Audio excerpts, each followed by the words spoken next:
My rock, my shield, my Jesus is real. I can feel deep within my soul. One day, save my soul, and He made me whole. My Lord is real. I can feel Him in my soul. Everybody would like for everything to stay the same as it is, but you know that's not possible. We know that things are going to change, but we like to be able to control where they change and how much. Protect the stream and keep it healthy and save the species. You know, we have rare species around here that's nowhere else, and to keep them alive and keep them going. People are worried about water quality in their individual wells and the other small streams around here. And it's going to be a very important part of our comprehensive plan. One of the major things that we want to preserve is the rural and agricultural integrity of the 3 townships. Rural areas form the largest part of our land base in Pennsylvania. These rural lands provide forest and agricultural products, an abundance of open space, beauty, native wildlife, plant species, and water for everyone. Yet even the most remote counties face growth and development pressures, development that stands to put an end to our way of life and is changing our towns, our communities, and impacting our water. Of fencing that hillside in. In the Sidling Hill Creek watershed in south central Pennsylvania, folks are grappling with these issues. Okay. Sweeping concerns about limited resources and limited time aside, neighbors are coming together and realizing that it's up to them to take the initiative to guide the future of their communities. That's right. Change is inevitable, and growth looked like it was going to happen here, and yet there was nothing in place to say how that growth occurred or how that change occurred. That, I think, is what's beginning to wake people up to the fact that almost anything can go in any place. I know it sounds ridiculous that you have to plan for nothing, and I, for one, would love to see the community stay the way it is, but you have to plan to try and keep it a small rural community. In the Sidling Hill Creek watershed, people are getting involved in a range of activities to try to preserve their way of life. From a joint comprehensive planning process among 3 neighboring townships, to farmers and woodland owners initiating conservation practices, to neighbors monitoring streams and testing water quality in their watershed. Well, I'd like, as far as our farm goes, I would like to see it remain a farm. I don't know whether it will or not, but that's what I'd like to see. I like to see the open fields and the open spaces. The Markle farm has been in the family since the 1850s. Ivan Markle farms 200 acres with his son Jason.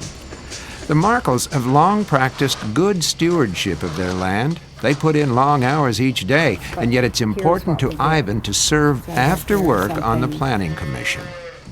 The first conservation practice were probably the contour strips, and that's probably been 40 years or more. We had places you couldn't cross with a tractor and a piece of machinery because of the erosion. There's ditches, and we started strip cropping, and we're able to hold the soil there in the hollows, and the fields are you're able to work them all now. Practicing sound conservation can reduce erosion and sediment deposits in our streams. In addition to contour and strip farming, use of filter strips, and no-till practices, Ivan and Jason constructed a concrete pad to reduce manure runoff from the dairy barn into the creek. It keeps the cows out of the mud, and when they manure it up, we scrape it up and spread it on the fields. That way it saves it from running into the creek. That keeps the creek clean. You know, everything helps, you know, to keep it so that way maybe they won't have so many restrictions on it and what you could do if we keep it clean now. That works pretty nice. I was beginning to think, you know, whenever we installed it, that we'd have cows slipping and, you know, breaking their pelvis, you know, on that concrete and stuff. But so far, everything has worked out good. Taking advantage of a conservation program that paid for the improvements, the Markles recently decided to fence their cows out of most of the stream. This adds further protection for their soil while reducing the runoff pollution into the stream. I was kind of skeptical at first, you know. I just envisioned this big bunch of brush but it's don't look bad, and you can see the effects, you know, that the good it does do. I like along the stream, I've had less to do there with stabilizing the stream banks and stuff, and like with the pad out here, I think the cows are healthier. Less mastitis, and you're able to save more of your manure, so that saves in fertilizer cost. The conservation makes sure that there always be soil. If we keep on doing them, we'll always have soil to work with. That way we can still farm 100 years from now. The Markles' conservation practices on their farm are a good example of how agriculture can preserve open space, soil, and clean water. Drought, development, increased water use, runoff pollution, all of this impacts both the quality and quantity of water available to us. Clean water has never been more important than it is today. It enables us to do everything else that we do. I became aware of it when we were faced with, in our township, we were faced with some industrial operations coming in that wanted to come in, and there was a perceived threat by some to the water, and we were afraid of the wells becoming contaminated. That put everything in a different light. Even the other ones in there. That meant we had to work together. It's not good for macros and fish. That's when I started monitoring, became involved with the watershed group. In Sidling Hill Creek and Town Creek, neighbors volunteer once a month to track the water quality of their watersheds. The information they gather helps everyone to know more about the health of their local streams. So high temperature implies problems with it can, with riparian buffering. Once you see what's in your watershed and the people in it and the businesses in it and how your watershed works in conjunction with the people, then you begin to see what the status is and what the watershed needs and what you can do for it. See any fish? Right there. Oh, you see fish right there? Yeah. What kind? You want to instill values that you have in your children and being respectful of nature and our water. I wanted to show my children and my family that I have a commitment to where we live and the water that we drink and the water that we play in. Good job. Our goal is to educate. That's one of our primary focuses, is to educate the community on what we have, and also to local decision makers and the schools, and it just really provide the information to anybody who's interested in what kind of water quality we have.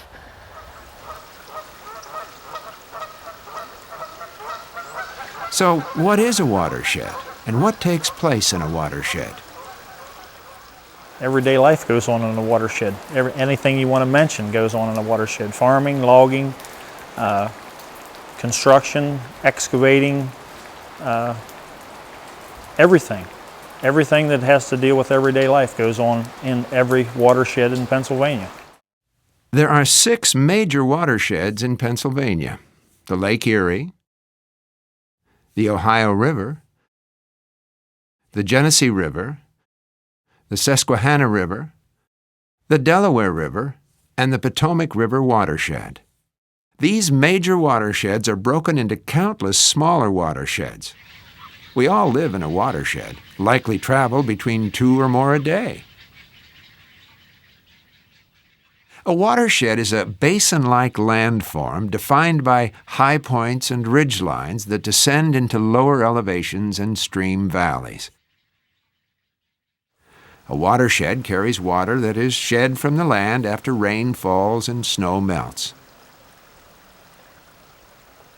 Drop by drop, water is channeled into soils, groundwater, creeks, and streams, making its way to larger rivers and eventually to the ocean. In other words, a watershed consists of all the land and waterways that drain into the same body of water. Water is impacted by everything that touches it, the land it crosses, and the soils through which it travels.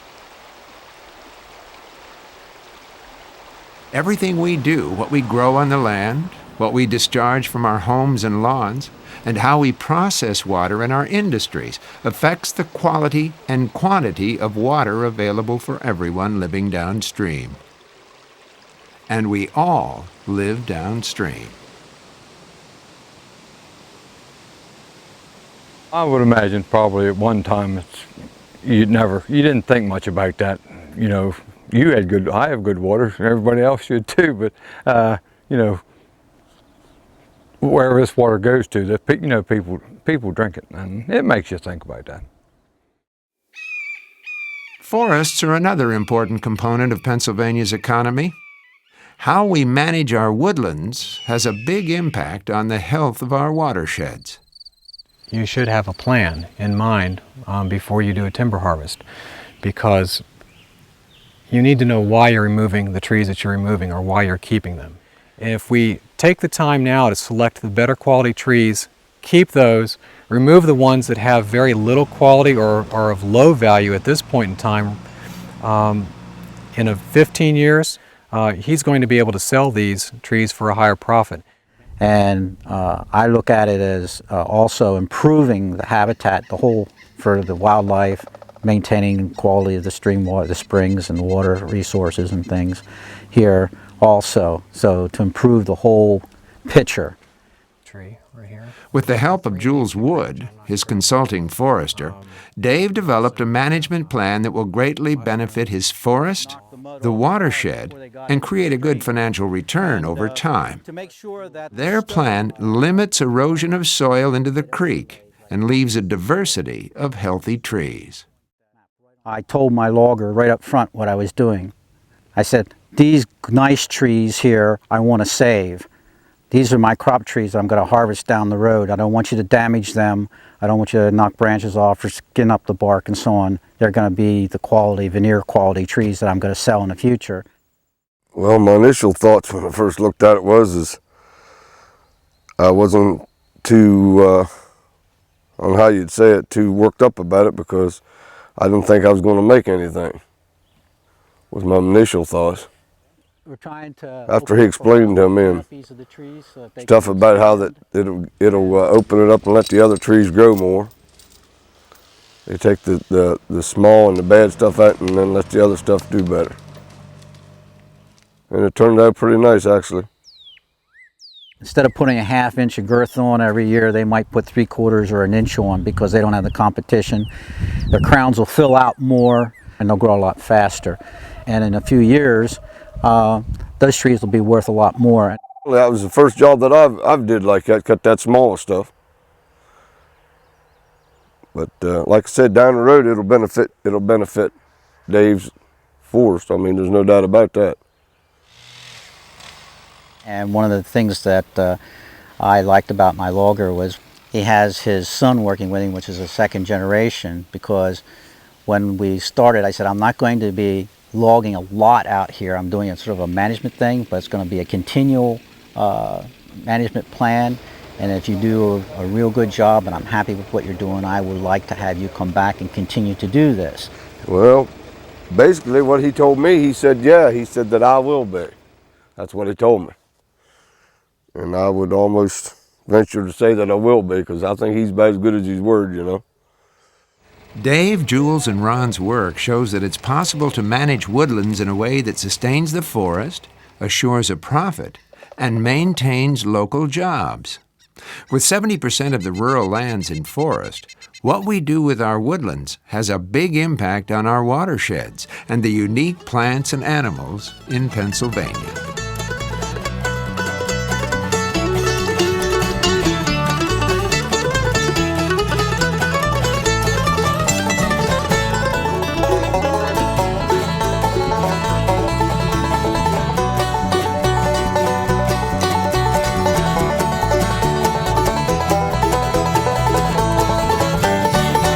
Walk a mile in my shoe. Walk a mile in my shoe. Before you accuse, criticizing of you. Walk a mile in my shoe.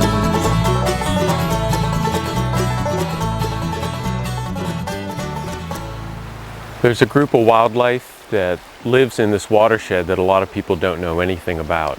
These are the freshwater mussels. There are 7 different kinds that have been found so far in Sidling Hill Creek.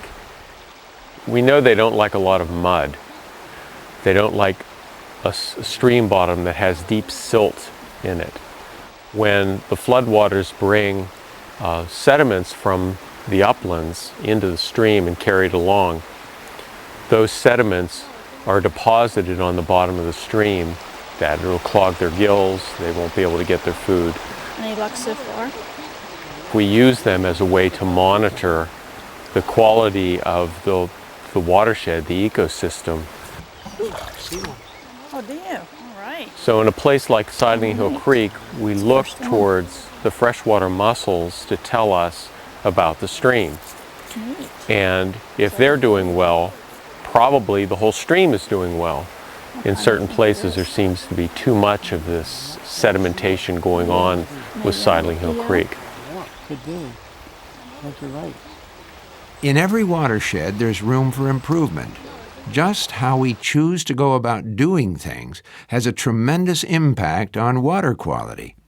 Everything we do can be done in a way that will improve the watershed and our water quality.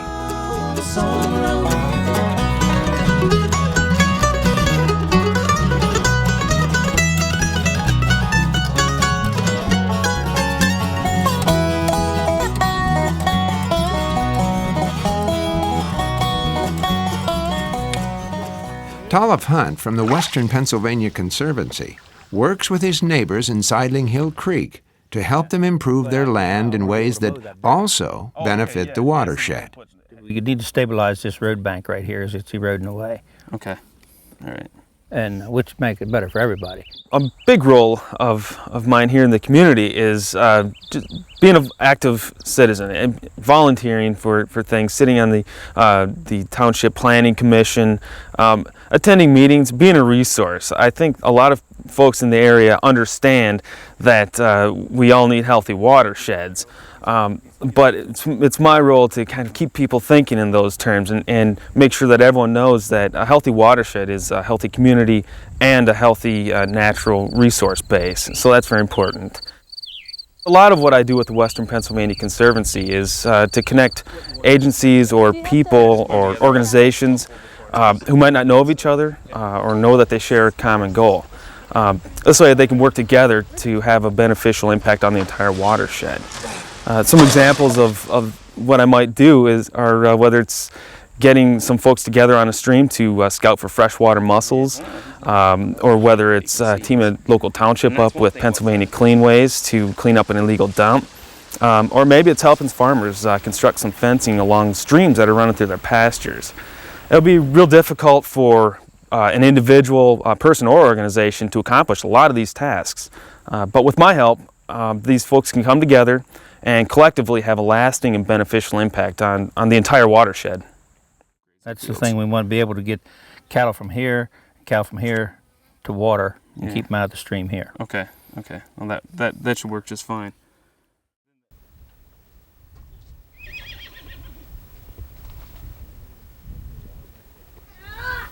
I would like to think that the local people are deciding the fate of what's happening with their community and the water quality.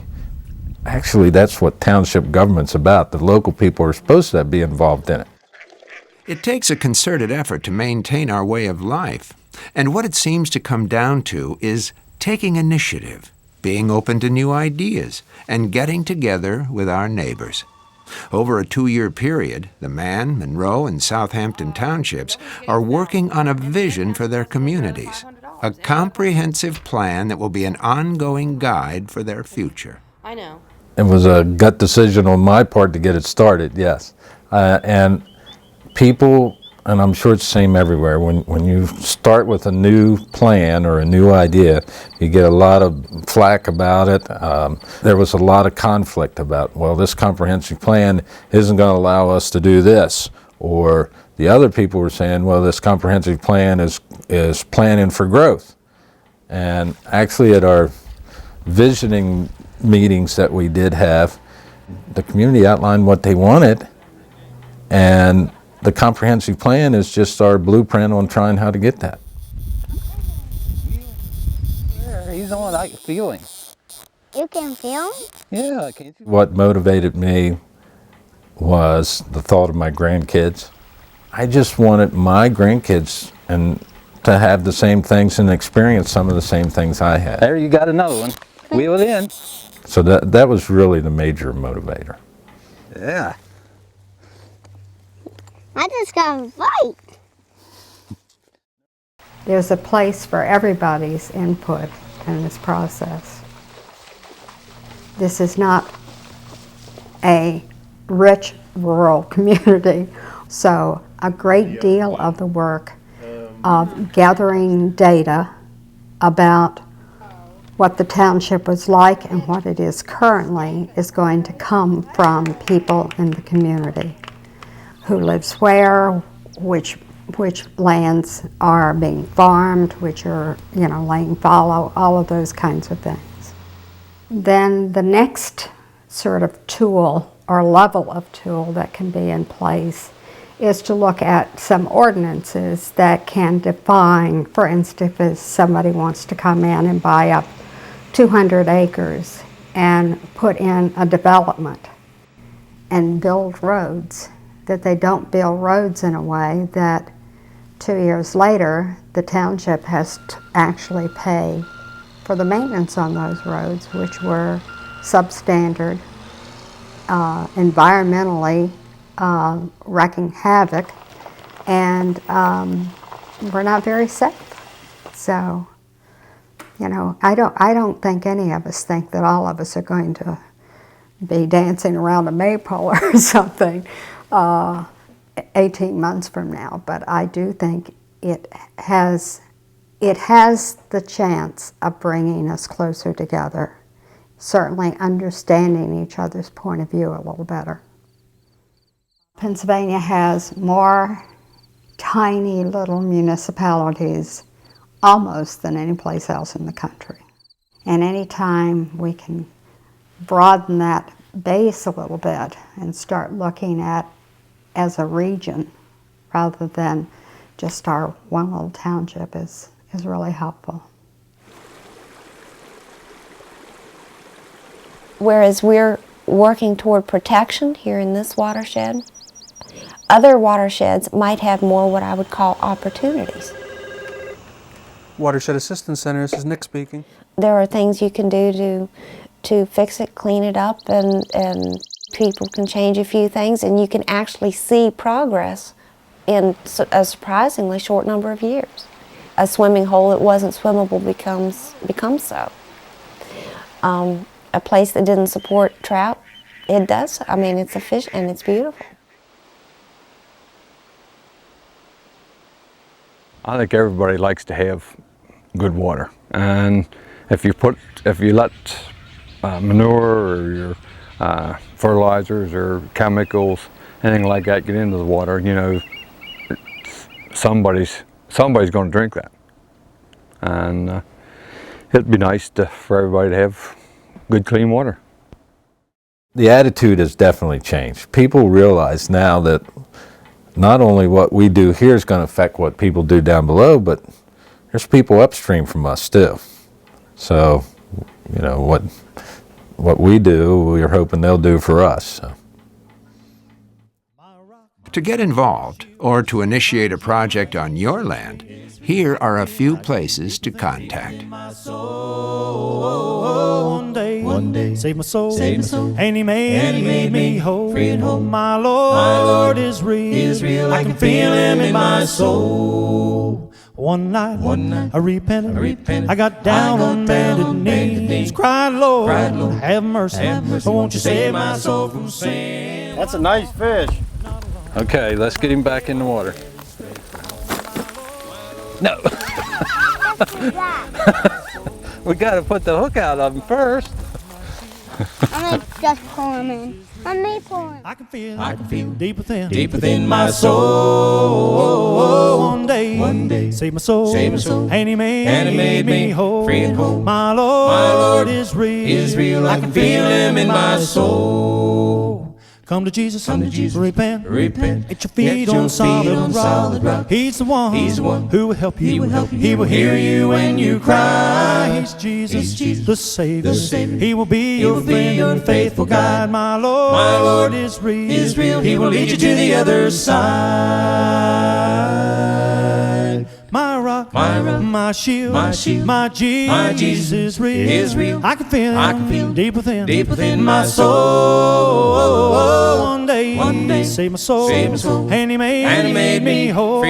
My Lord is real. I can feel Him in my soul. My Lord is real. I can feel Him in my soul.